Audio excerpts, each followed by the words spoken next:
illuminates crystalline, so sharp and clean as Moore's Assassin's Creed.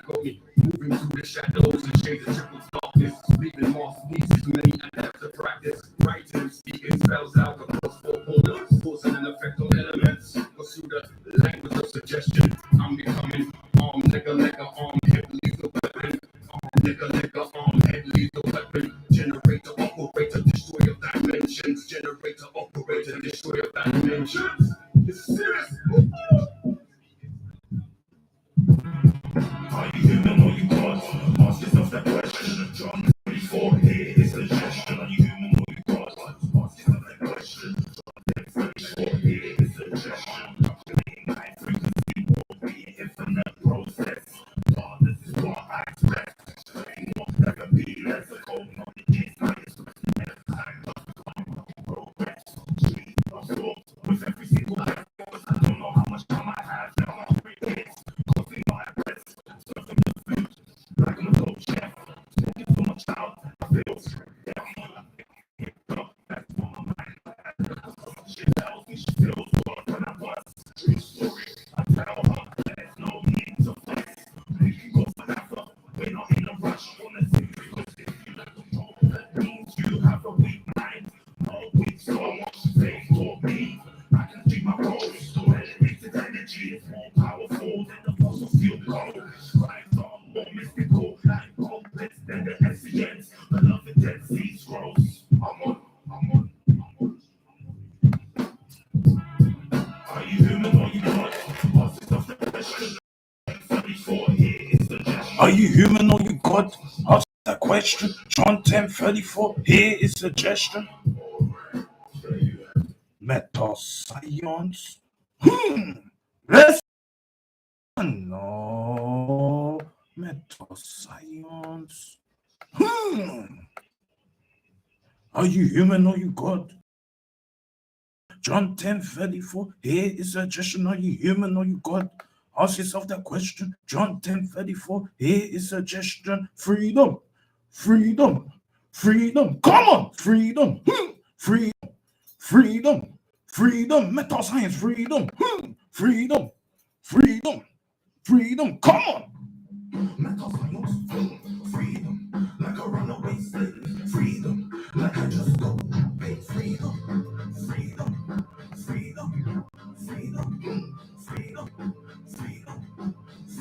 Come on.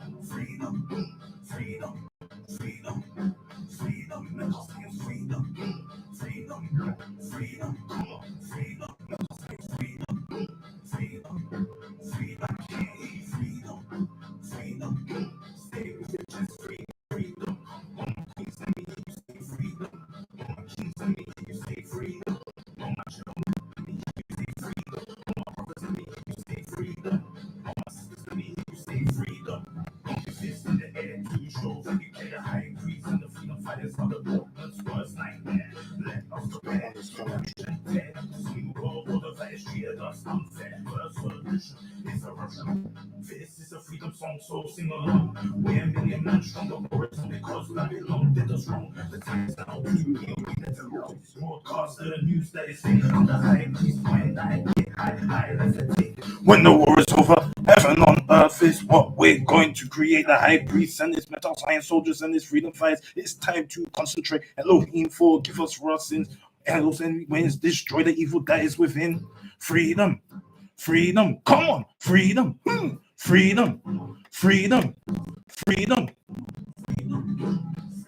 Like a runaway slave, freedom. Like I just got paid, freedom. When I'm smoking the J, freedom. Every single day, let me hear you say freedom. All my queens, let me hear you say freedom. All my kings, let me hear you say freedom. All my jail brothers, let me hear you say freedom. All my brothers, let me hear you say freedom. All my sisters, let me hear you say freedom. In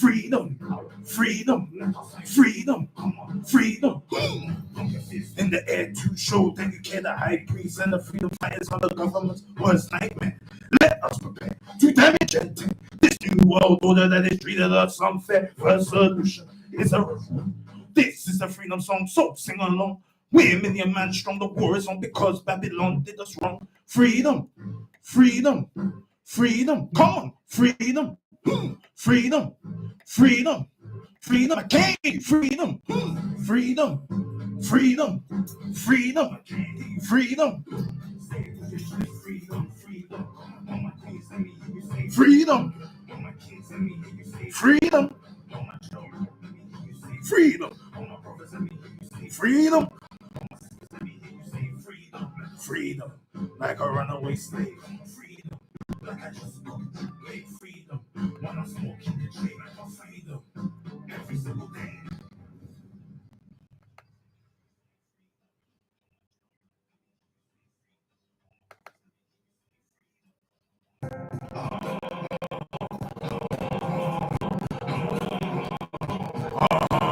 We won't be silent until we stop the violence. Put the gun down, put the knife down. We don't want to lose another life. Squash the beat. Mama, don't cry. Everything's gonna be all right. Let's go. Let it be known. The high priest, someone else superhero. In these streets, delivering street prayers for the children of our disease. For living real life, speak deep, hide the lies and drill rappers. Then becoming brainwashed like sheep. Post-colonial mindset forces young to carry a debt. Whoa, whoa, whoa, whoa. Hey, enough of that, enough of that. Less of that. That ain't coming out until next week. All right, let's get into this now. Before we start, we first must give thanks and praises to Amun Ray, Allah subhanahu wa ta'ala, and Elion El Shaddai, Yahweh, Adonai, Marduk, Melchizedek, Al Qadir, Usa, Heru, Anu, Enki, Ma'at, Ptah, Rastafari, Haile Selassie, Meta, Science, to mommy, to daddy, to granny, to granddad, to the ancestors, and to the most high. Bismillahi ar-Rahmani ar-Rahim. La ilaha illallah. Greetings, my spiritual warriors and metal science soldiers. This is the High Priest, Grand Hyphen of Metal Science Ministries. Amun El. You done know Metal Science. And welcome to the Metal Science Ministries Reasoning and Fellowship Show via OmegaFMRadio.co.uk, aka 104.1 FM, and also on YouTube Live and Instagram Live. If you want to see the High Priest Amun El live and direct on OmegaFMRadio.co.uk, aka 104.1 FM in 4K vision, all you have to do is go onto YouTube, type in on YouTube search engine Amun El, which is spelled Amun as in A for Africa, M for Magnificent, U for Upliftment, N for Nubian, space L, which is spelled E for Elion and L for Love. As you click search, you will see the High Priest Amun El's YouTube channel. Smash that red button that says subscribe. Click the bell icon so you can be notified when High Priest Amun El is dropping content or going live. Because we have the Stop the Violence concert highlights that were just published today. And that is something that you do not want to miss out on. We played a sample earlier on this afternoon on OmegaFMRadio.co.uk, aka 104.1 FM. And it was off the chain, off the hook. It was lit, it was turned up. Meta Science. Now, shout out to Rabaka now on Instagram Live. Shout out to the person that is watching on YouTube Live. If you want to see High Priest Amun El also live and direct in OmegaFMRadio.co.uk, aka 104.1 FM's studio on Instagram, all you have to do is go onto Instagram, type in on Instagram search engine high_priest_720, which is spelled high as in H for hero, I for intuition, G for God, H for hero, underscore P for priest, R for respect, I for intuition, S for success, T for terrific, underscore 720. You're done, no Metal Science. Shout out to Truth _1006. Now, Yes, High Priest Amun was here earlier on Omega FM Radio.co.uk on Lady M show, supporting Lady M. You don't know the Queen, the Goddess, the Empress. And yeah, so let's just get into the main event. Tonight on the Mental Science Ministries Reasoning and Fellowship Show, the High Priest wants you to make some mother noise. Mental Science. Now, for the hundreds that are listening or streaming on YouTube and Instagram Live, and to the millions that are listening on Omega FM Radio.co.uk, let's get ready for the Meta Science. So now, tonight on the Mental Science Ministries Reasoning and Fellowship Show via Omega FM Radio.co.uk, aka 104.1 FM. The main event on the Mental Science Ministries Reasoning and Fellowship Show is: are we en route to heaven? Are we en route to heaven? This is a serious topic tonight on the Mental Science Ministries Reasoning and Fellowship Show. You don't know Mental Science. Now, this show is dedicated to the High Priest Amun L's cousin's father-in-law that has just passed. And unfortunately, this is life. We live and we die. And death is so always unexpected. You can never, ever, ever be prepared for death. Because death is something that is instantaneous or spontaneous. It's been written in the stars, written in by the Most High when your time is up, or the sands of time have been calculated. Your hourglass has been calculated, and death has to play its path as the Grim Reaper. This body doesn't last forever. Nothing lasts forever. There is always a beginning and end on the physical, or in the 3D, or in Nasut abode, which is the abode of humans. And shout out to See Through the Lies, you don't know Mental Science. And Cut a Chase. All right, so also this topic has been influenced or been inspired by the High Priest Amun L's uncle. Because the High Priest Amun L's uncle has a very funny story that we're gonna make a long story short, which is one has denied God all his life, and now he has found God. And it's like, some people have done a lot of evil and wickedness on this planet. You follow that? Let's be real. Even us, we have sinned on this planet. Even High Priest Amun L has sinned on this planet. You follow that? And we know that the Most High is a merciful God, but we also know the Most High can be a balanced God, a judgmental God, and an emotional God. A reflection of us, or we're a reflection of the Most High. You follow that? So as much as we want peace and prosperity, we also get challenged, like the prophets that came before us. Yes, you should have came true, see through the lies. You don't know Mental Science. Tonight, we are going to be talking about, are we en route to heaven? What kind of heavens are there? And what is the Mental Science heaven? And what is our conclusion? So anyway, let's get into the story. So I put some shout out to the people that are in the YouTube live that have just come true. You're done now, Mental Science. Shout out to West Simic on Instagram Live. Shout out to the listeners on omegafmradio.co.uk.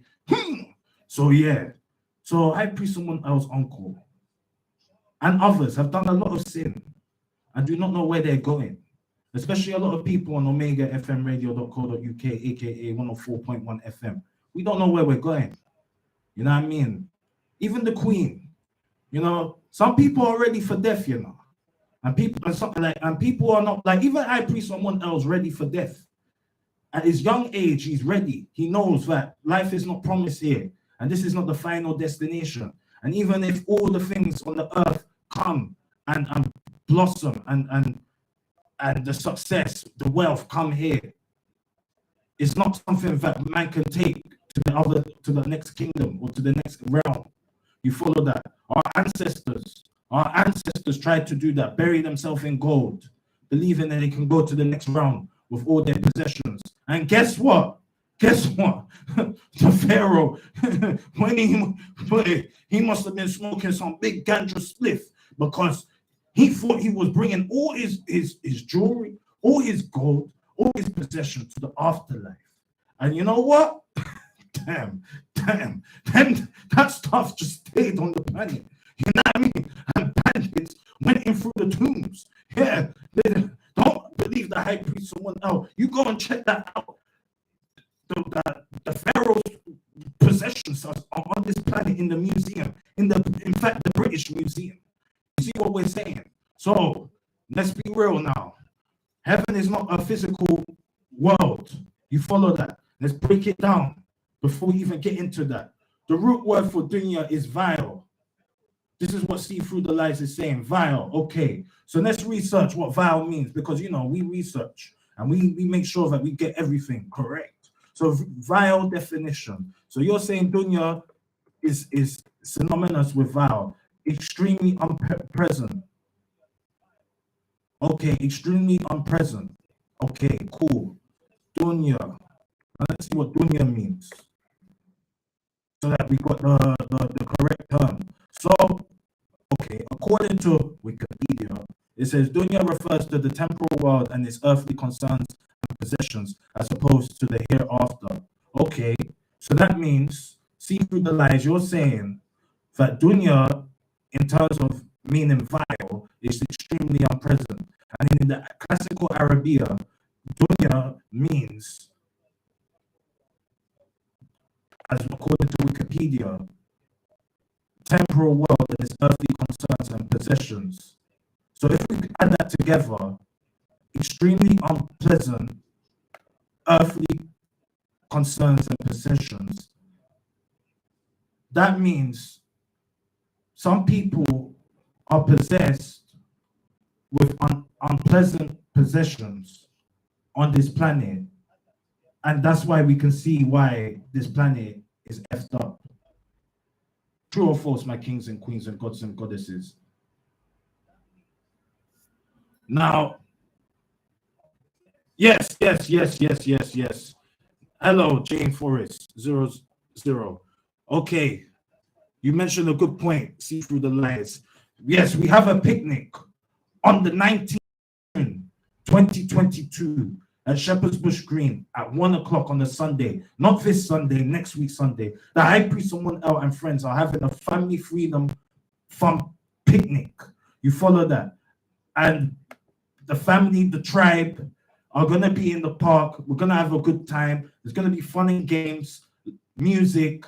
Children are allowed to come. Grandchildren are allowed to come. And it's a free event. And we are doing that because High Priest Someone Else is sadly departing on the 21st of June and won't be back until the 19th of July, because High Priest Someone Else is going to Sudan to deal with some business. So we're asking everybody to come along, support.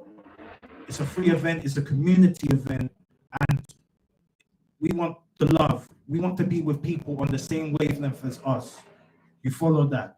Because that's what makes us happy, and that's how we can connect and see the oneness, see the Most High within all of us. You follow that? And so the High Priest Someone Else strongly recommends you should come to the picnic that is on the 19th of June 2022, next week Sunday at Shepherd's Bush Green at 1 o'clock, free event, nearest station, Shepherd's Bush Station, Central Line or British Rail, and also Overground, and also Shepherd's Bush Market, which is Hammersmith and City Line. But done, no, Meta Science.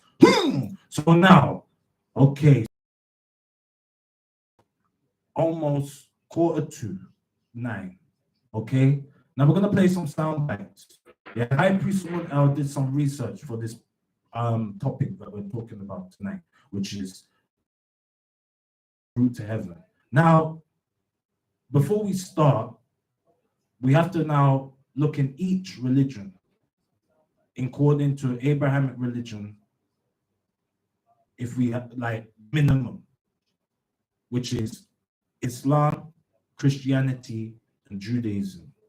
And then we're going to talk about it in the meta-scientific way, or in the, let's say, our ancestors' way. And then we're going to have our conclusion. You're done now, meta-science. So stay tuned. Listen to this soundbite from YouTube that says 10 surprising facts about heaven in Islam. So let's go, meta-science. Is to attain some sort of higher experience or reward of life. And in Islam, the ultimate reward is Jannah or heaven. Here are 10 surprising facts about heaven in Islam. Hey guys, what's happening? This is Leroy Kenton. And before I get started into this episode, if you want to go to heaven, you know, whatever heaven is for you, leave a like on this episode. And also, if this is your first time here at FTV Facts, hit that subscribe button and ring that bell to be notified of our daily episodes like this. All right, so let's jump into this episode, starting at number 10. According to the Quran, Jannah is paradise, and it's a garden of everlasting bliss and the home of peace. Allah determines when people die, and they stay in their graves until the day of judgment. And when they are resurrected and brought to life, Allah will judge them on how well they live their lives on earth. And if they have lived well, then they go to one of the levels of heaven. And if not, they go to hell, which is Jahannam. Jannah is described as a beautiful place of final return, a garden of eternity whose doors will always be open to them. And that's in Quran, Surah 38, verses 49 to 50. Now, according to the Quran, for Muslims, Jannah is a peaceful, lovely place where injury, fatigue, they're not there at all. And Muslims are never asked to leave. Muslims in paradise wear gold, they wear pearls, diamonds, garments made of the best silk ever in the whole world, or the universe, I should say. And they actually recline on raised thrones. I hear you see through the lies. There are 7 heavens. You know what I mean?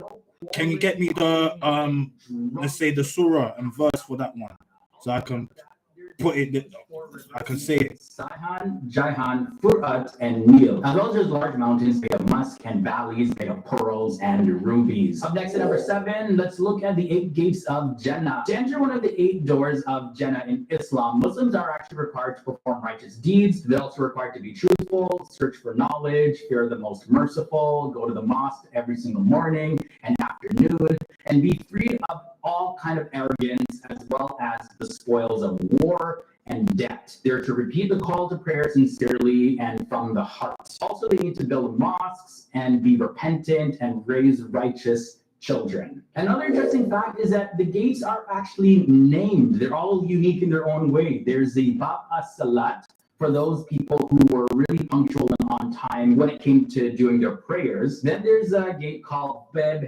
el-Jihad, and that's for those people who actually died in defense of Islam. Then there's Bab al-Sadaqah, for those people who actually gave to charity on a regular basis. Then there is Bab Arayan, for those people who observe fasting during and beyond the month of Ramadan. Bab al-Hajj is for those who practiced and participated in Hajj. That's actually the annual pilgrimage to the city of Mecca. It's one of the 5 pillars of Islam. Then there's Bab al-Kazmi al-Gaz, wal-Aifin, and Ines. And this gate is specifically for those people who suppress and control their anger and forgive others. Then there's Bab el-Iman, for those people who have sincere faith and trust in Allah, and they actually really strive to follow His commands. And then the final gate we have is Bab al-Zikr, and this gate is for those who actually show zeal in remembering God. And one thing to note, guys, is that while the Quran does emphasize heaven's sensual pleasures, those are actually not all of the pleasures that are in heaven. Because the Quran also points to heaven as a spiritual and religious place, there's spiritual and religious delights as well. It repeatedly assures the believers that heaven is going to be a place where there's not going to be any more sadness or any more fear. And that's in the Quran, Surah 38, verses 62, and Surah 7, verses 35, and Surah 46, verses 13. So we talked about numbers of gates and all that. Some say that Jannah has 100 levels. Others say that there's actually no limit to the levels of Jannah. And some say that the number is equal to the number of verses in the Quran, and that is 6,236. So I guess people just got to get there to actually find out and then start counting. Now, this next one I found really, really interesting. It says that the inhabitants are continually looking young and fresh. So men actually are like clean shaven or they have a mustache. Apparently, it's going to be a green mustache because green is like a color that symbolizes Islam. And their armpit and pubic hair will completely disappear. And the inhabitants will have 70 sets of clothes to wear. Maybe 70 is just a symbolic number for just a whole lot of clothes. But either way, the food is going to be so much, it's going to be like an all-you-can-eat buffet. So whatever you want, pretty much, you just snap your fingers, boom, shows up before your eyes. It's believed that people can eat 100 times what they ate on Earth and never get super overweight. That sounds like heaven. Wait, that is heaven. Also in Islam, heaven is not exclusive. It says that the Quran actually provides not one, but actually several ways to heaven. And this is found in Surah 29, verses 69. So yes, there are some ways where you can do good deeds and get rewarded. You can find that in Surah 3, verses 85. And then there's other ways that are just a little bit more complex. It said that God's grace truly leads the way to salvation. So he forgives who he pleases and punishes who he pleases. And that's it. Okay, then come on the live, Queen. You get me? Like, if you know what to talk about Islam and heaven, come on. Reward with their Lord, and no fear shall come upon them, nor shall they grieve. And that's in the Quran, Surah 2. And the final fact I want to share about heaven, according to Islam, is that, let's talk about this, because it's a common question, right? About the 72 virgins that apparently are going to be given as a reward to males in paradise. Well, the idea of the 72 virgins is actually part of Sunni Islam, and it refers only to one aspect of paradise. And this is in reference to Quran, Surah 55, verses 69 to 74. It's also important to know that the Quran does not give a specific number for this. It was also mentioned by Jaraj ibn Abi Haytham that Abu al-Haytham Abdullah ibn Wahab narrated from Abu Sayyid al-Khudri. And by the way, these were who actually heard the Prophet Muhammad say this: the smallest reward for the people of heaven is an abode where there are 80,000 servants and 72 who eat, over which stands a dome decorated with pearls, aquarium, and ruby, as wide as a distance from Al-Jabiya to Sana. However, regarding the above statement, Hafiz Saluddin Yusuf, he said this, that the narration which claims that everyone would have 72 wives has actually a weak chain of narrators. So what Muslims agree on is that those who attain paradise will be accompanied by Khur'in, which are described as beautiful females, but the specific number that they're going to be rewarded with is uncertain. And even some scholars say that this is actually symbolic for some of the other pleasures and joys that they're going to experience in heaven. All right, guys, so those were 10 surprising and interesting facts about heaven according to Islam. Let me hear from you guys. Sound off down below in the comments section. Is heaven something that you believe in, or do you have any other views and opinions about heaven? Sound off down below. It's very fascinating, very interesting topic. I know we can make tons of all right. So let's come off that now. All right, so welcome back. So we just got some knowledge from the YouTube clip. See Through the Lies on the YouTube says there are 7 heavens, then above is Jannah, paradise. There are 100 layers of Jannah, each level containing levels. You can't get the correct info of what you're watching. Allah may be glorified and exalted, says interpretation of the meaning. It is Allah who created 7 heavens and of the earth, the like thereof, i.e. 7. His command descends between. This is a bit correct, but there are some things that are slightly off. Go on, I can't come in now. There's not enough space in my common names. Okay, no problem. Well, this is just the first part. Okay, we still got like two more to well, yeah, three more to go. This is heaven in an Islamic perspective. And heaven in an Islamic perspective is a very physical 3D abode. Like it's described as what we may perceive paradise on this earth. You follow that? And it is interesting, but there's so many ways to get to heaven through Islam. And one of the ways that was told to the high priest someone else by his sheikh was the zikr, the Sufi way, the Imam way. And they say, the Sufis believe that the zikr is a serious thing, as much as serious as doing prayer. And when you do the zikr means remembrance of Allah subhanahu wa ta'ala. That's what it's all about, remembrance. And what we heard was everything about it. It says that if you do the zikr, you're going to heaven. So the zikr is very important. And I believe that's a good way as well to get there. Other ways as well to get into paradise is also correct. But what are your thoughts? Are you en route to heaven? Are you on your deen? Are you doing your zikr if you're Islam or Sufi? Do you believe that you have your connection with Allah subhanahu wa ta'ala? The high priest, someone else wants to know. Let's check what's going on. So now, okay. So see through the lies says it is Allah who has created 7 heavens and of this earth like thereof, i.e. 7. His command descends between them heavens and earth, that you may know that Allah has power over all things. Quran. Oh, thank you. This is what we want to. This is what we need. So now we've got a quote from, or not a quote, reference from the Quran, from See Through the Lies, and it is 65 verse 12. Okay. And she said, I got asked to teach someone's children Quran today. Zikr is remembrance of God, Allah. Yes, exactly. That's what we're saying. So now, okay. So it says, Quran 65 verse 12.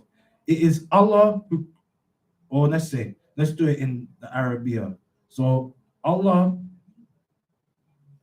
la via khalaq suba su sa. You know what? Let me not do that, because it's a bit difficult. I'll be real. Like that's something maybe to read. So let me just translate it into the English. I'll be real. I don't want to say things that are not correct. It's better to me for saying it in the English. It says, it is Allah who is created 7 heavens of the earth, and the like of them command descends among them, so many know that Allah is over all things competent, and that Allah has encompassed all things in knowledge. Okay. Does anybody not understand that verse? Let's see what's going on. So See Through the Light says, I can teach you. Yes, I want to learn. So Sayyidu 1993 has joined. Peace to you. You're easy to teach, I can tell. Thank you, Queen. Let's go onto the YouTube, see what's going on. We've got Bav Paradise. Peace to you, bro. He says paradise always for me. You don't know. Meta science. So See Through the Light say you can have good you will have good pronunciation and a will to learn. Now, of course, Queen. That's what we all want. Okay. So if there's any questions before the break, you want to ask about heaven in Islam, call 0753-996-8143 or text 0753-996-8143. You're done now, mental science. Now, before we go on to the break, that was our perception of heaven according to Islam. After the break, we're going to look at the Christian aspect of heaven according to the Bible. And then after, we're going to look at the Jewish perspective of heaven in the Torah. And each differ in their perception, in their doctrine. You follow that. And then after, we're going to have the mental science perception, and also probably a special guest if we have time. So so stay tuned to omegafmradio.co.uk, aka 104.1 FM. Also, if you want to hear what's going on behind the scenes off air, check out Amun L's YouTube channel, Amun L, or go onto Instagram Live and type in I_priest_720 to see Someone L off air, continuing the discussion on those platforms. You're done, no mental science. And remember, we have a picnic on the 19th of June 2022, next week Sunday at Shepherd's Bush Green from 1 p.m. Freedom Family Fun Day, and it's a free event. Mental science. I need your right. Okay. Now we are off air. And all right, let's see what's going on. So let's see. Yeah, see through the lines 100. The Torah should be the same as the Quran if it has not been altered.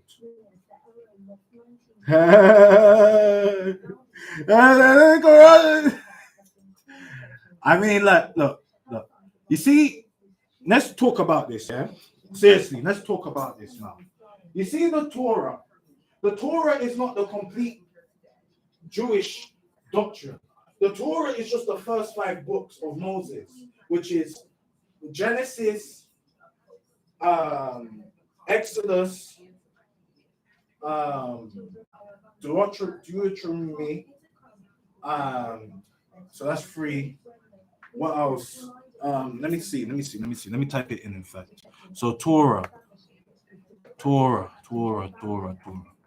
Yeah, so Torah, it's Genesis, Exodus, Leviticus, Numbers, and Deuteronomy. That is the Torah. Okay? It's the 5 books. That's not the complete doctrine. That's just like one part of it. You follow that? Then you've got the Tanakh, which is like the complete doctrine of like the book, the written doctrine of Judaism, which is the Tanakh. And the Tanakh contains the Torah, which is the 5 books of Moses, i.e. what we said, Deuteronomy, Leviticus, Numbers, Exodus, and Genesis. But then the Tanakh contains also Psalms and the prophets, i.e. the books of Daniel, Ezra. What else? No, so the Tanakh is an acronym which says the Torah, Nephilim, which is Nephiim, which is prophets, and Ketuvim, which is writings, and that's how you get the Tanakh. So we explained the Torah. The Nephiims is the prophets like Solomon, Jeremiah, Isaac, and then the writings is like the Psalms and the Proverbs. Okay, cool. All right, cool. Then now, after that, you've got the oral doctrine of Judaism, which is the Talmud, which is something completely different, which is like a man-made thing. And that's that's what fucks up everything. You get it? Because that one now is the one that's like the Zionist thing. What they're on. You get me? And that thing is evil. You get me? I'm not saying it like that, like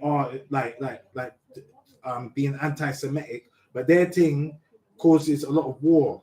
You get it? And it's not we're trying to fight them. We're just saying that that Talmud is not from the Most High. That is from somewhere else. That's from the planet. That's from planet Earth. Okay, so let's go. So let's see. Say do 1993 says religion equals war. You know, with that one, yeah, I can't even lie with that one. That one is real still.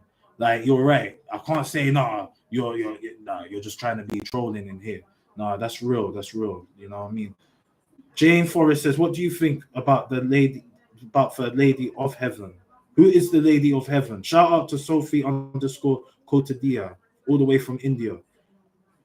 I don't know what is the Lady in Heaven. You tell me, Queen. You know what I mean? I want to know. You know what I mean? I want to know still. So, okay, let's see what's going on. So, let's set up the next one.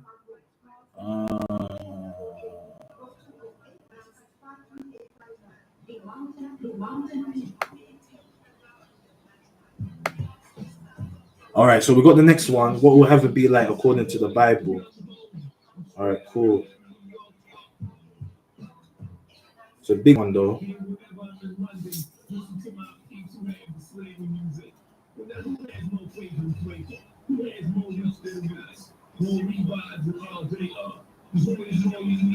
Yeah, this is a big one still. Let's see if we can find something now. The new film, The Lady of Heaven. Okay, let's see it.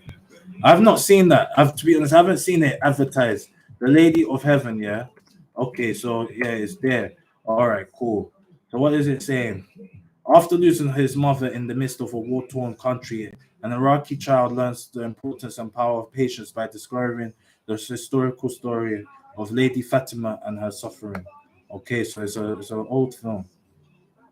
What it's like, yeah. I don't know. I've never seen that. But then there's another one that says that got released last year that is saying is a British epic historical drama.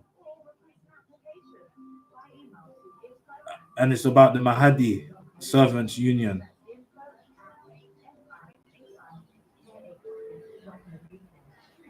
And it's to do with Fatima. Like I said, I don't know, to be honest. I don't know. I'll be real. But yeah. So anyway, man is here for now. Just talking. And yeah, so we're gonna find another one. Cause like that one is long.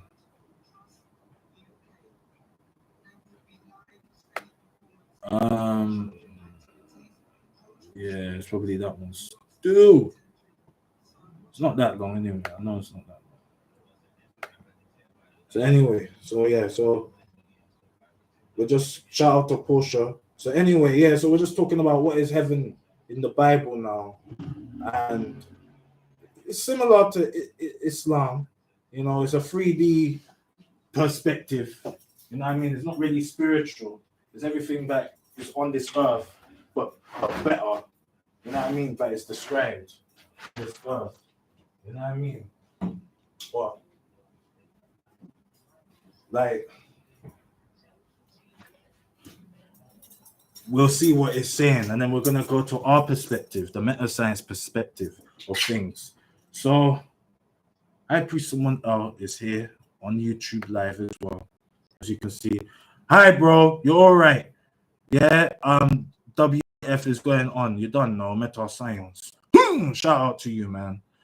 We're gonna have a picnic on next week, Sunday, on the 19th of June, 2022, in Shepherd's Bush. Remember where Lovedown was? You know where Lovedown? It kind of is like the anniversary. You know what I mean? This is the time when we were all there in Shepherd's Bush Green, like doing the Lovedown thing. You know, yeah, it pretty much is the anniversary. We're gonna be doing that next week, Sunday, from 1 p.m. Free event, family freedom. Family Freedom Fun Day with the tribe, the community. You know what I mean? We're gonna have fun and games, something to drink, something to eat. You know what I mean? Because I'm gonna be going. I'm going on holiday on the 21st. I'm going to Sudan. I'm not coming back for a week, not a week, for a month. You know what I mean? I just want to be with my family. I want to be with my tribe. You know what I mean? Like, because that's what it's all about. Being with your tribe, finding the people that resonate with you, that are on the same wavelength as you, that you can build together and do miracles or magnificent things. You're done now, metal science. So yeah, so that's what we're going to be doing on the 19th of June, and it's going to be awesome. You know what I mean? The real OGs in the freedom movement, they're going to be making their way, turning up. You know what I mean? Because that's what it's all about. So anyway, so now we're gonna go back on the radio and we're gonna play what is heaven according to Christianity. So let's get ready to go back on. We've got about 30 seconds left. I'm gonna drink my drink. Shout out to Free Spirit Z. Yeah, you done know metal science.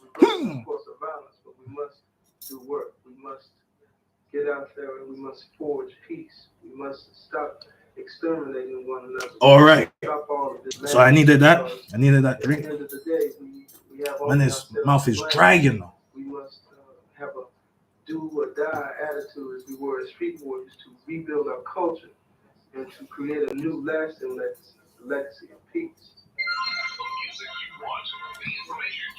All right, peace, family. I put someone else back on air. We've been on air or off air, but still live on YouTube Live and Instagram Live. Time is 9:10 or 9:09 to be exact, metal science.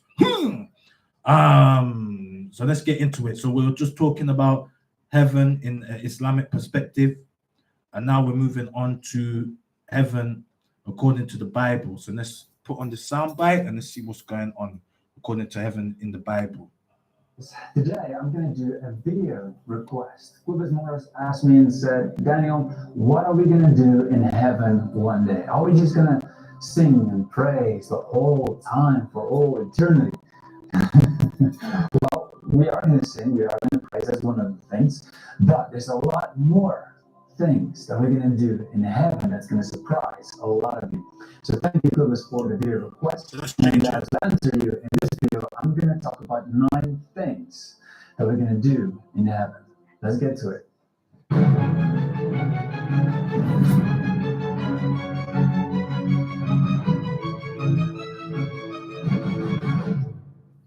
Now, just very quick, if it's your first time here on my channel, I'm Daniel, and welcome to DLM Christian Lifestyle. Subscribe and also click that notification bell, and then you won't miss any of the next videos. Now, let's start with this list of 9 interesting things that you need to know about heaven. Let's start with the first one. There will be work to do, so you won't be bored. There will be things for you to do. But remember, it's not going to be the same kind of work as we do here on earth. We're not going to feel the same, because the work here on earth is the result of Adam's sin, so his curse. And then the new heaven and the new earth will be a place of perfect peace and rest. Revelation 14, verse 13 says, Then I heard a voice from heaven saying to me, Write, blessed are the dead who die in the Lord from now on. Yes, says the Spirit, that they may rest from their labors and their works follow them. So we will rest from our labors. So heaven is not going to be a boring place, because there's going to be a lot of things that will keep us busy for all eternity. And one of them is that God will have work for us that we will enjoy. That's the difference. Revelation 22 verse 3 says, And there shall be no more curse, but the throne of God and of the Lamb shall be in it, and his servants shall serve him. So we're going to serve God, but remember, we're not going to get tired. It's not the same as it is right now. Now, the Bible doesn't tell us exactly what we will do, but it won't be a burden. It will only be joy for all eternity. If you're going to go to heaven, you're going to think differently than you do now. We read in Corinthians 1 Corinthians 13, verse 12. For now, we see in a mirror, dimly, but then face to face. Remember, at that time, a mirror was not as clear as the mirrors we have today. So, for now, we see in a mirror, dimly, but then face to face. Now I know in part, but then I shall know, just as I also am known. Now, it's important to know that it doesn't mean that we will know everything, because only God knows everything. The Greek word here is epiginosko. The prefix epi intensifies the word to mean to really know, or to know extensively. And whenever this word is used for humans in the Bible, it never means to know everything. It never means absolute knowledge, because that's only for God. The point here is that you will think differently, and all the questions you had before of God, why did this happen? God, why did that happen? Why did my brother die? Why did my dad die? All of these questions will be answered to you one day. But the point here is that you will understand things more clearly, and with that new perspective, you will live in the new heaven and the new earth.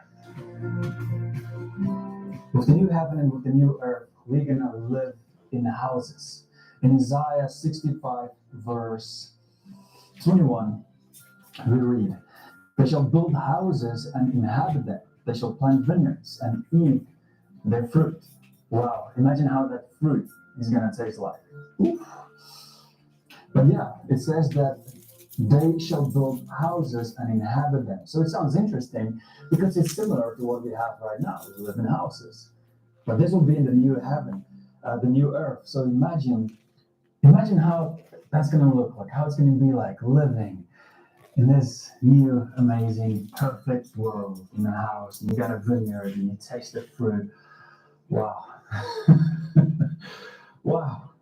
Jesus also says in John 14, verse 2, in my Father's house are many mansions.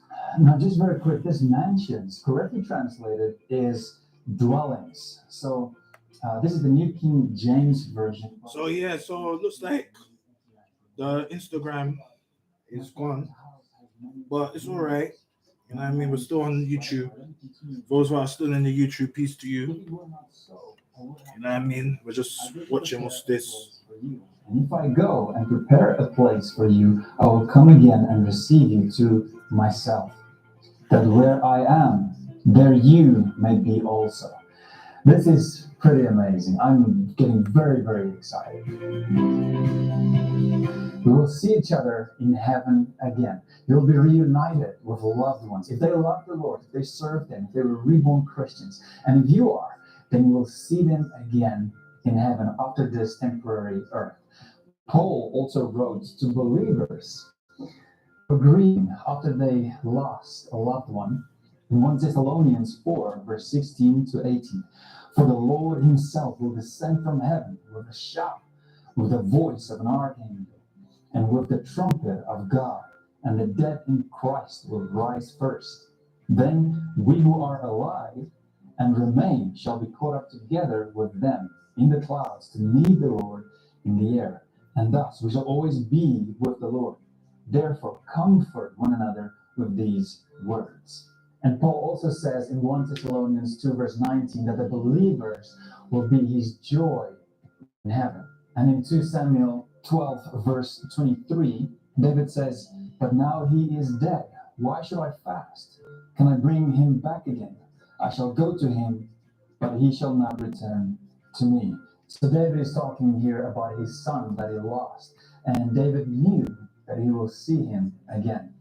And then in Matthew 8, verse 11, Jesus says, and I say to you that many will come from east and west and sit down with Abraham, Isaac, and Jacob in the kingdom of heaven. All right, I think that's enough verses. You get the point. We will see our loved ones again. I mean, I can't wait. I can't wait to see my grandparents again, my two brothers I lost, my dad. I just can't wait. You will still be you, and you will still have emotions. Now, God made us in His image, and He gave us emotions. And through the Bible, we also read that God Himself has emotions, like love, joy, gladness, delight, hate, jealousy, happiness, and more. So we can expect to have emotions in heaven. And the Bible also says that there will be banquets and feasts and singing in heaven. So what about the bad emotions? Will you be sad? Will you cry? Well, in Revelation 21, verse 4, we read, "And God will wipe away every tear from their eyes. There shall be no more death, nor sorrow, nor crying. There shall be no more pain, for the former things have passed away." Wow. So all the painful things that you and I hate in this world that is caused by sin, God will stop it all. He will stop all the suffering of the poor, the cries of those who are abused. All of these things, He will stop. He will wipe away every tear. And He will make all things new. So no, you will not experience pain and suffering in the new heaven and the new earth. You won't miss your old life. This is a little bit hard to explain or to understand. So let me try to explain with an example. My wife and I, Nikita, had to fly to China. We got to the airport and they said, "Guys, the flights are overbooked. Could we offer you an upgrade to your flight to business class from economy if you only fly one day later?" So both of us said, "Yeah, sure, that's fine." So they upgraded our flight. The next day came and it was amazing. For that whole flight, we never missed our old seats back in economy class. We didn't even think about it. Now, heaven will be far greater than that. You know what I mean, right? There's no way that you will miss the old earth with all its problems if you compare it with the new heaven and earth. In Isaiah 65, verse 17, we read, "For behold, I create new heavens and a new earth, and the former shall not be remembered or come to mind. But be glad and rejoice forever in what I create." How awesome is that? The former things will not even come into mind. You will also have a real body in heaven. Some Christians out there said that, well, you will only be a spirit. And some other Christians even said that some people will become an angel. That is not true. That's not what the Bible teaches us. God gave our bodies to us. And one day He will unite our soul with our bodies, our new glorified body. And it will never grow old, never grow tired, never get sick. It will be glorified bodies.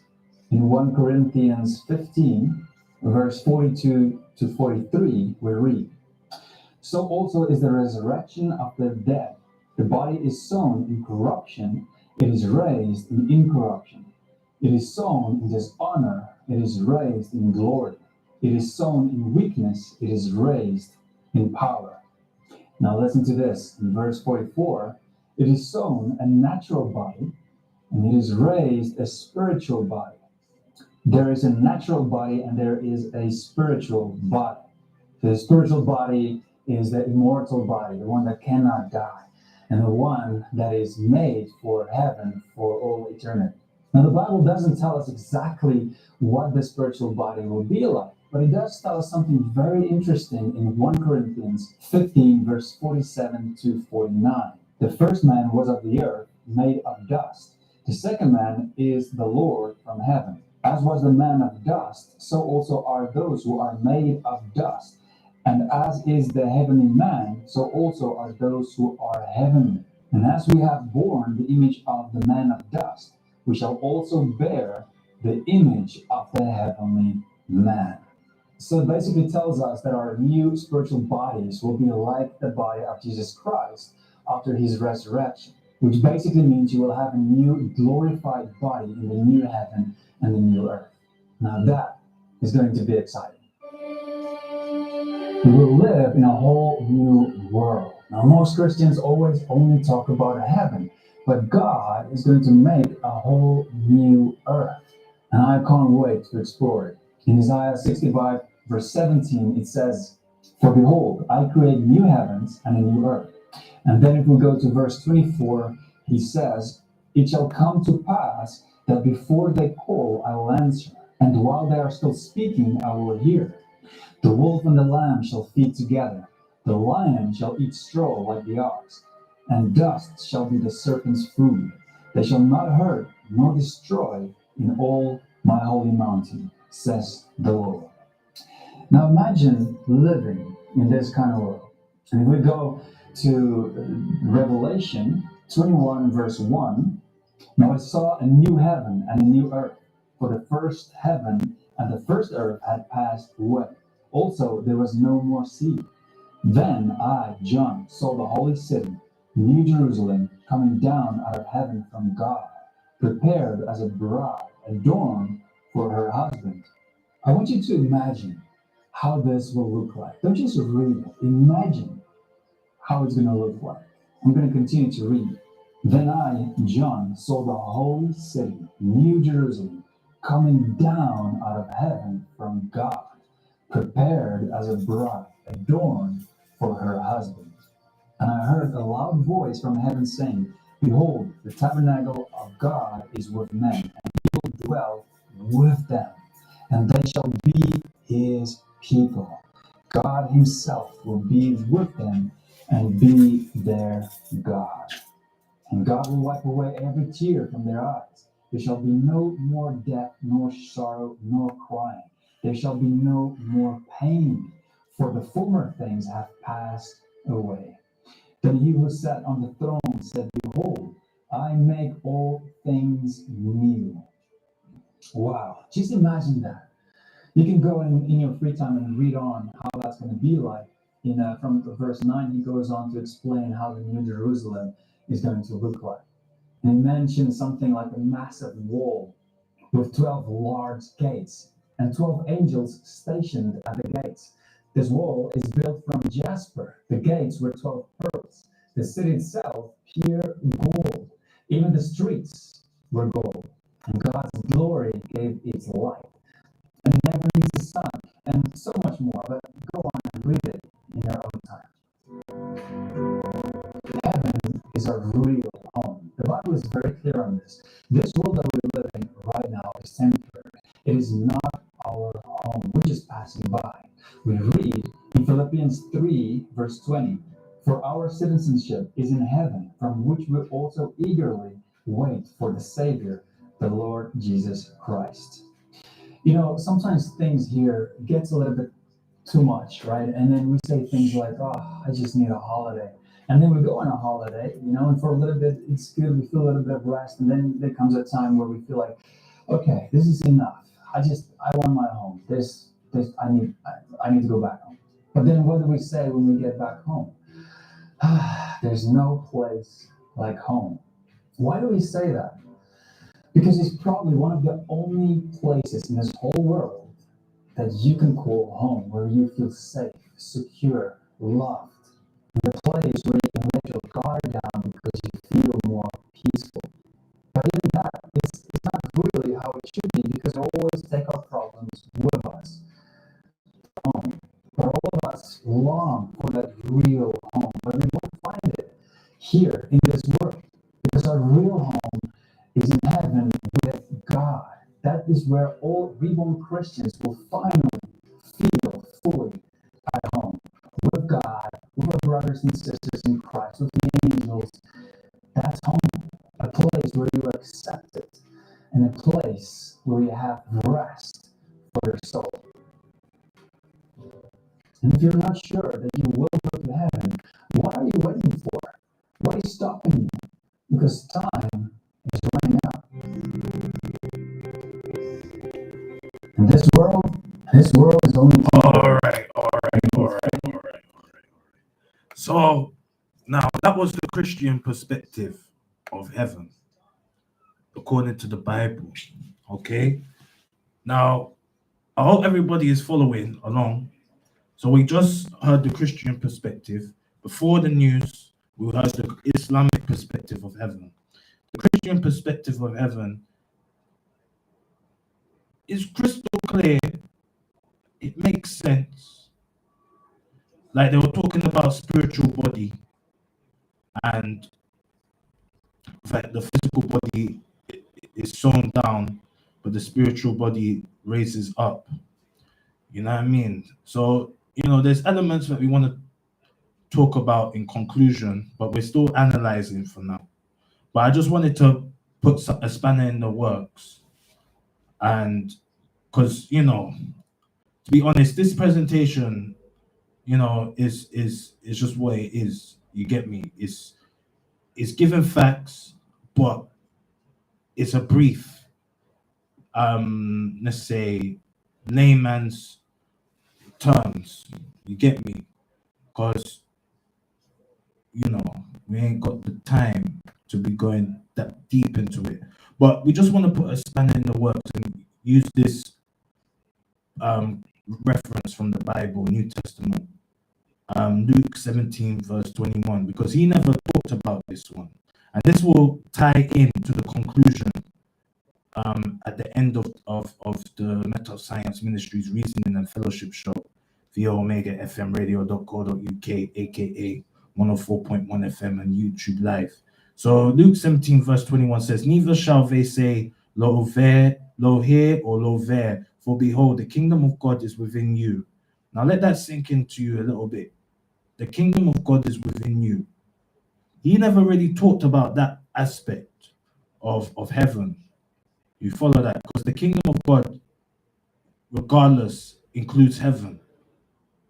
And if the Bible is saying that the kingdom of God is within you, clear as daylight, let that DNA explosion commence. Anyway, so now we're moving on. We're moving on to now the Jewish way of thinking. What do they believe? So we're going to use this YouTube clip called Does Judaism Believe in Heaven and Hell? Okay, and let's see what they got to say. So let's go. No, this ain't the right one. So let's use this one. So yeah, we're just gonna do this and make sure that we know what's going on in terms of Judaism. JTV from Jerusalem. We're joined by Rabbi Moshe Zelman, who's going to speak to us about a very gripping topic, which is the question of heaven and hell. Do you believe in it? Interesting question. I get asked that question a lot as a rabbi. You're right. Yeah, that's very interesting The what answer you're is doing. yes and no. The book of Timothy. Not Have you really, read the book of Timothy? Get the book of Timothy. Because The Jesus Talmud talks about Yeah. The Jewish idea of heaven, the Jewish idea of hell. God At the being same in time, us. it's a very, and very heaven different is idea on than the earth, Christian view, but the Muslim view, and the Different parts are spread out around.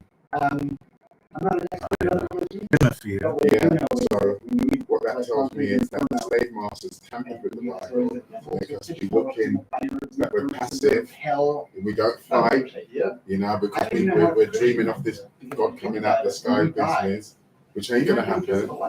Not like that. We go While somewhere. they're digging out our minerals and living heaven on, living out the life of heaven here.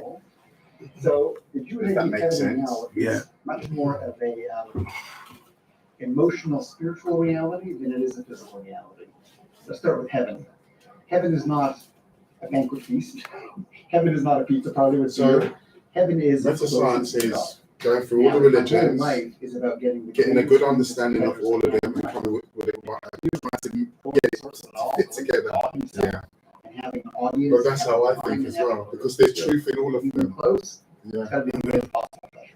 So it's Like not Christians wouldn't say it that way, nor the Muslims, or and or even the my Gita, needs, to the degree that I spent my life the being Bhagavad a Gita. spiritual person, a good person, a giving person, a godly I know about have it. that relationship. Yeah. It's a powerful book. Yeah. If I wasn't such And a it's great a- it's a person, simplistic well, book. It's not, It doesn't even talk about so that's like evil. the best place in the world to be. It's just about Maybe Krishna could have been a little and better love than and that. the word evil's not even mentioned. That's What's amazing. hell? Not devil and pitchforks, not fires. They don't have that concept of trying Because hell to fight really is me eternity. That's something looking down my life and saying, wow, now I see what I could have did accomplished. to frighten Now I you see to what I come to could church. have done. Now I see all the choices I could have made. And now I know what my potential really was. And I know even when I was there, I could have done better. So now I'm living just the regret of what I knew I could have accomplished. And Judaism would say, I think, something that should be intuitive to us, that that spiritual emotional pain of losing out on something is worse than any kind of physical pain. I mean, you could bang your finger with a hammer, you could trip down the stairs, but your self-esteem, your integrity, your sense of self is much more sensitive and damageable than anything physical. The good news is hell is temporary, heaven is permanent. Hell is I live through a period after I die, looking down at my life and saying, let me reconcile what I could have done, what I should have done. Let me feel the pain, the regret, what I could have accomplished. But that's it. I'm done. I paid off. I reconciled. Now I get to enjoy God. So it's very real, but not real in a physical sense. It's very real in a spiritual, emotional sense. Just going back to what you said about hell before, doesn't sound that terrible just to be in a state of reconciling that which you didn't accomplish, being in a state of reflection. This sounds like in some ways, quite a positive, meaningful experience. Think of it like this. If you look at the people in the world that commit suicide, do they commit suicide usually because they're in too much physical pain or because they're in too much emotional pain? Physical pain, you're right, if it's really, really extreme, that a person just can't live with the physical pain, suicide becomes on the horizon. The emotional pain that people feel of depression, anxiety, regrets, deep regrets, it's emotional pain that drives us and pains us much, much more than physical pains. So the idea of it, I wouldn't call it just reflecting or meditating on it, it's feeling the pain of the mistakes that I made. And that deep emotional pain, I think, is far worse than physical pain. All right, so that was a soundbite of the Jewish ideology of heaven, and they explain it that it's more of a spiritual aspect. They're more real down. They're not even. It's not down to earth, but it's down to earth. Their concept of heaven is more realistic, but it's intangible compared to Islamic and Christian ideology of heaven. So I believe that we have to watch another one to get a proper grips of what has been said. Someone asked me an interesting question, which is why is it that the world to come, afterlife, life after death, heaven, whatever you want to call it, is not mentioned in the 5 books of Moses? It is mentioned in the Talmud, it is mentioned in the Mishnah, it is mentioned in the prophets and the writings. In the 5 books of Moses, the Torah, there's only very oblique references and hints to the idea of an afterlife. There's a reference to a punishment which is known as the soul being cut off from its people, which appears not to be death, but appears to be something that happens to the soul after death. There are references to the death of righteous people as lying down with their ancestors, joining with their people, which, independent of the verb for dying, which is lamut, to die, or shachar, or be buried, which is kavar, to bury. In addition, it says shachavim avotav, he lay down with his ancestors, etc. So it appears that there is this idea in the Torah, and certainly Jewish oral tradition and Jewish tradition and the prophets and the writings and the Talmud all talk about this extensively. But why in the 5 books of Moses is this not mentioned? So it's a great question. Actually, it was asked by many of our great sages in the past. There is a commentary called the Abarbanel, Don Isaac Abarbanel, who lived in the 15th century in Spain, followed by Portugal, followed by Sicily, etc. And he has 7 answers to this question, a summary of different rabbis. So I want to give you 1 or 2 of them, or maybe 3. Number 1, Maimonides. Maimonides says the Torah represents the ideal. And the ideal is to do that which is right because it is right. Avoid evil because it's evil. Do good because it's true. Avoid evil because it's falsehood. And he says not to do good because, what am I going to get after I die? Or avoid evil because I don't want to burn, etc. Those are not ideal motivations. Ideally, we should be altruistic. And we should be focused on doing good because it's good. Don't do evil, it's evil.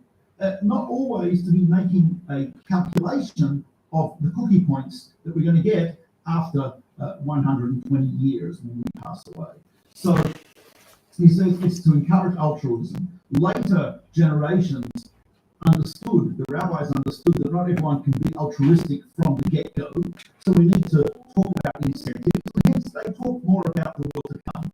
But the Torah represents the ideal, and the ideal is good. That which is good, merely because it is good, not because of my calculations of the world to come. And there are those who add that when a person is focused only on the world to come and not on this world, sometimes you can end up doing horrific atrocities in this world because your only focus is on the world to come and you're ignoring what happens here.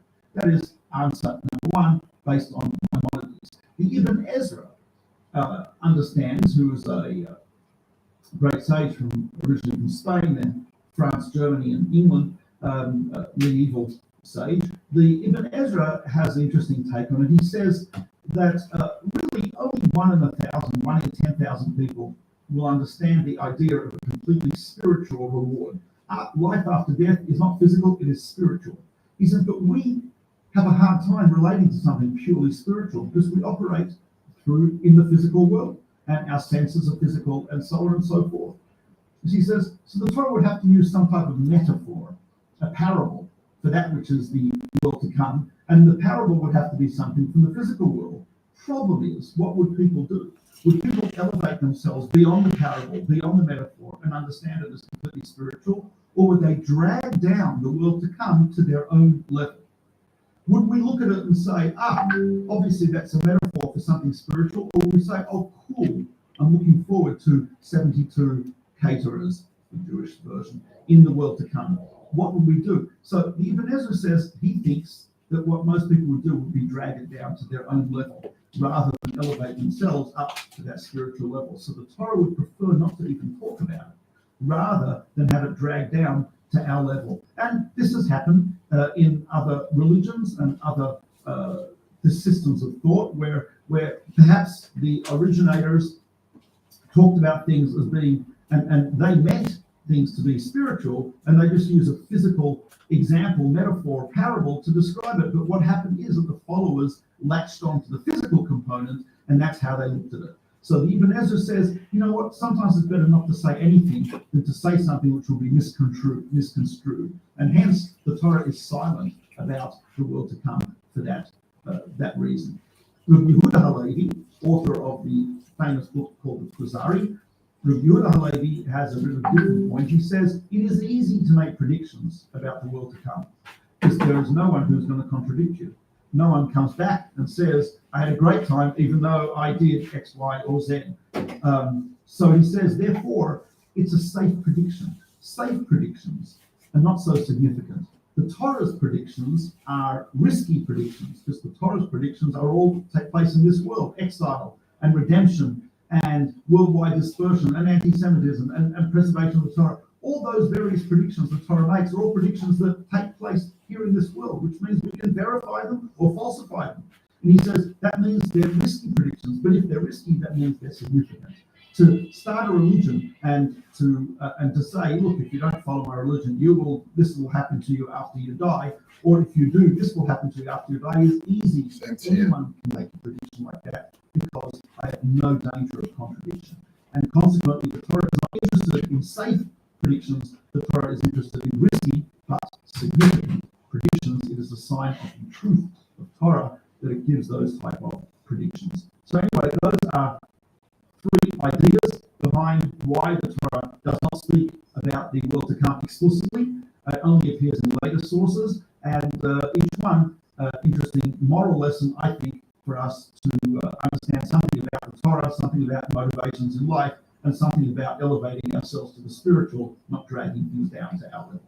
And that's it. So if you have comments, feel free to write it in the All right. So that was why heaven is not explained in the Torah, because they don't want to contradict and give misinformation. We're going to watch one more video or listen to one more soundbite, and then we're going to make our conclusion the mental science way and give our version, the mental science heaven. You don't know mental science. Let's go. The concept of heaven and hell has been brought up many times in many of my classes. Do Jews believe in a heaven and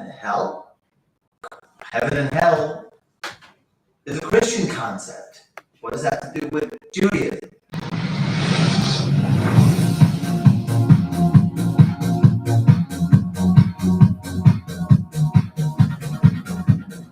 That is yet another total misconception about Judaism.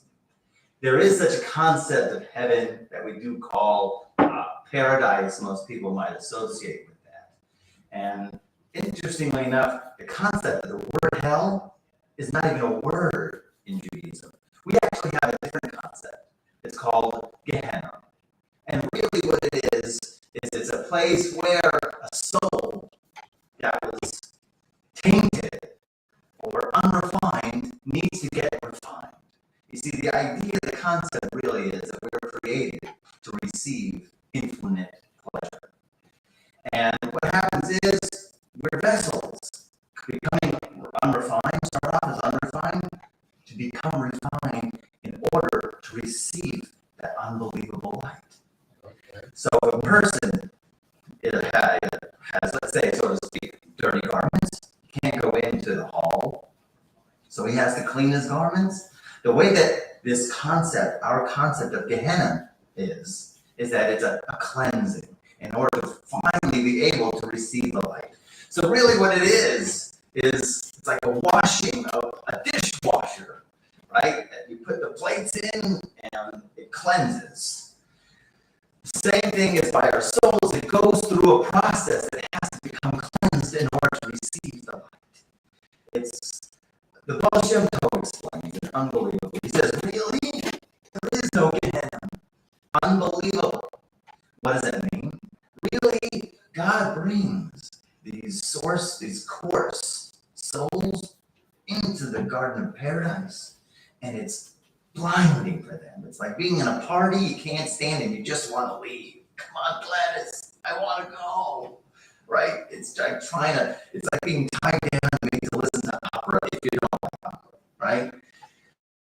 It's like being lactose intolerant in a cheesecake world.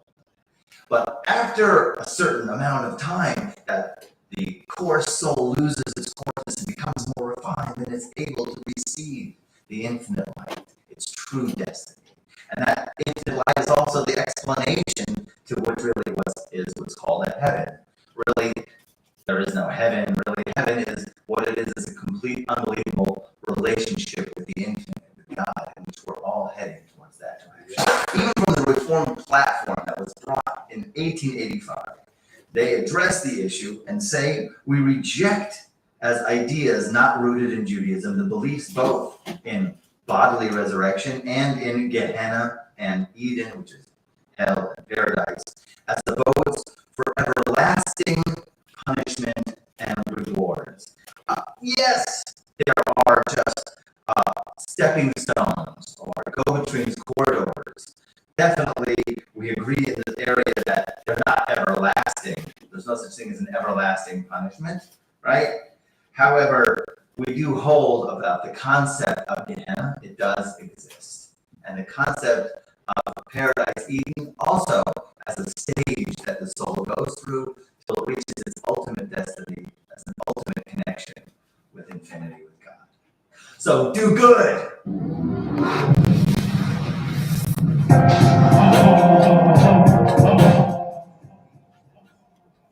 Well, if that's got anything to do with the pineal gland, So there you have it. So we've done it all. We've done Islam, Judaism, and Christianity. And we're going to now do our conclusion. We're going to do the mental science version of heaven. So, as you can hear with the last one, Judaism tells you plain and straight that heaven and hell doesn't exist. That heaven is not no paradise, and hell is not eternal punishment. That their concept in terms of paradise or heaven is the infinite relationship with the Most High, or El Elyon in terms of their language. Then, with the Christians, Their concept of heaven is the resurrection of the body, or the spiritual body, and entering the kingdom of heaven as a physical but spiritual body. You follow that? What high priest someone else means is that they believe that the spiritual body is tangible, i.e., is semi-physical, and that earthly things are present in the kingdom of heaven. The same like with Islam. Islam believe that as long as you follow the Quran, you practice your deen, you do your zikr, that you'll enter the kingdom of dunya, and it will be physical. You know, anything that you desire on earth will be present in heaven. So, okay. Now, with Christianity, like we said, remember that quote from the Bible, Luke 17, verse 21, and it says, "Neither shall they say, Lo here or Lo there, for behold, the kingdom of God is within you." So, okay, I believe someone else will give a point to Christianity simply just for that quote in the Bible, because it's telling you that you can reach heaven within yourself. Now, with Judaism, they're more saying that you need to practice the Torah or practice the laws of the Torah for you to be able to, let's say, manifest that infinite connection with El Elyon. And don't be thinking that in heaven or hell it's going to be a paradise, a physical paradise. But you're not going to have, let's say, like in Islam, 70 virgins. You're going to be eating food. You're going to be seeing a world that is physical and spectacular. So they get a point. But then Islam says everything is physical and there's no spiritual aspect of heaven. However, it depends on what Islam you're doing. Now, if it's mainstream Sunni Islam, that's their concept, because they only talk about Islam. They don't talk about Iman and Isham. Now, if you're talking about Sufi, then I will tell you that you have to clean your soul, your nafs, before you can even enter that kingdom. You have to discipline yourself to the point where you have now dematerialized yourself. You're not interested in anything that is earthly. And that once you have disciplined yourself, you become the let's say the vibration, the frequency of Allah subhanahu wa ta'ala. You follow that for doing the zikr, i.e. the remembrance of Allah subhanahu wa ta'ala. That's, they can get a point, because they're saying that on this earth, this dunya, that you're practicing, this is training. Yeah, you're in the gym and you're practicing spiritual exercises so that your spiritual body is strong and ready for the kingdom of God, or the dunya, in the spiritual aspect. Now, the mental science perspective. I believe someone else believes that heaven is what you make it. Heaven is what you can create. Like our ancestors in Kemet, they created heaven on earth. They aligned the stars of Orion with the pyramids. They were building the new Jerusalem or Jerusalem, according to Revelations. They were built, not even they were built, they already built it in terms of all the kingdoms, in terms of the Pharaoh.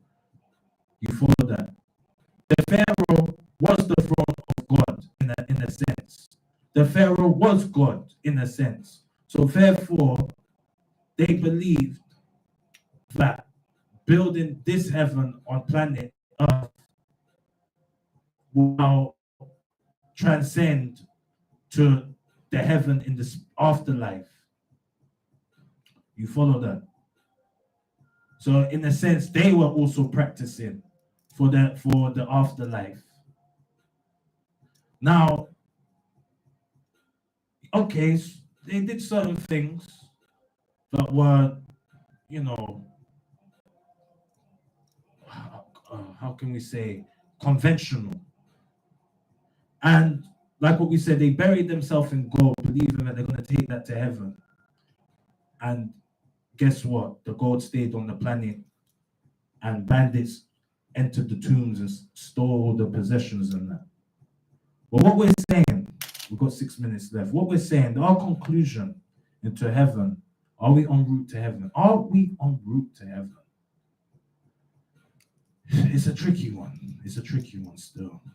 Because some people don't even believe in heaven. Some people don't believe that there's an afterlife. Some people are making heaven on this planet right now. And their heaven is hell. It may be perceived as hell. Because they believe that there is no afterlife. And this is the highest it gets, the physical.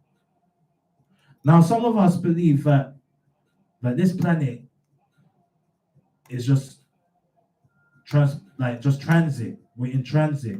You see, like how High Priest someone else going to be in the airport in 2 weeks' time, going to, let's say, taking the plane, and then we got a transit flight to Ethiopia, Abyssinia, and when we're waiting in the airport, this is how the planet is. Planet Earth is. It's like an airport. A lot of souls are here on a mission and going through transit to the next life, the next world. Some people may get delayed here. You know, when your flight gets cancelled or delayed because something went wrong. The same like you might have done something wrong, and your delay to heaven is now activated.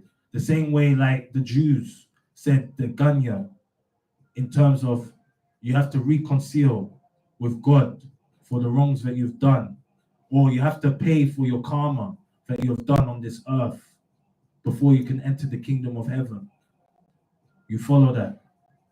And also, most of the religions say that God is a merciful God, especially in the Quran and in the Bible, the New Testament.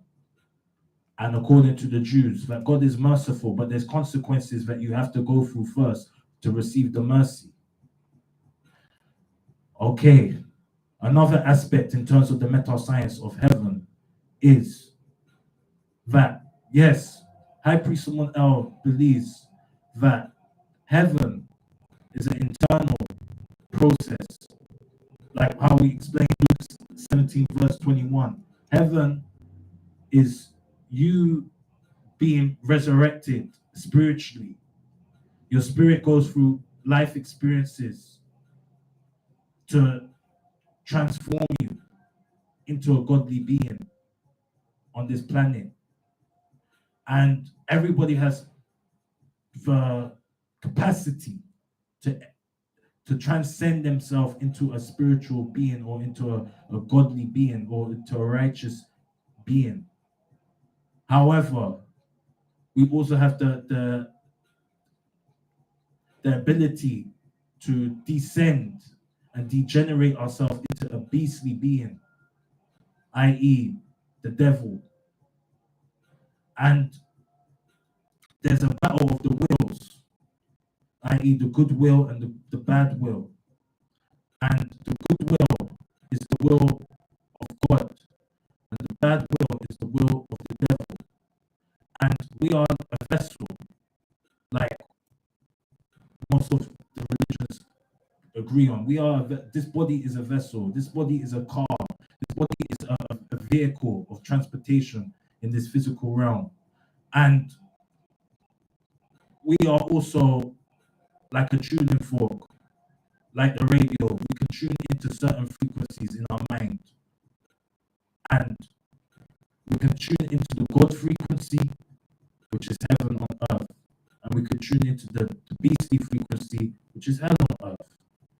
And what we're saying is that as long as we do the right thing, regardless of the afterlife or the life that we live in now, we are using the principles of our ancestors as above, so below. As what's going on in heaven is also what's going on in earth. And as long as we're practicing what's on earth, we're practicing what's also in heaven. But heaven and earth are in two different dimensions, i.e., two different time zones. You follow that. Now we have run out of time, but I hope someone else hopes that you understand and understand what we were talking about tonight, about are we en route to heaven? And if there's any questions you want to answer, save that for next week, Wednesday, from 8 o'clock. Remember, I Pre Someone Else is I Pre Someone Else's last radio session is next week, Wednesday. That's the last one, and then I Pre Someone Else cutting to go into Sudan to see the heaven on earth our ancestors made in Sudan with the pyramids and the temples. So anyway, spiritual love doctors on set now. I Pre Someone Else loves you all. Peace, one love. You're done now. Mental science. I need your radio.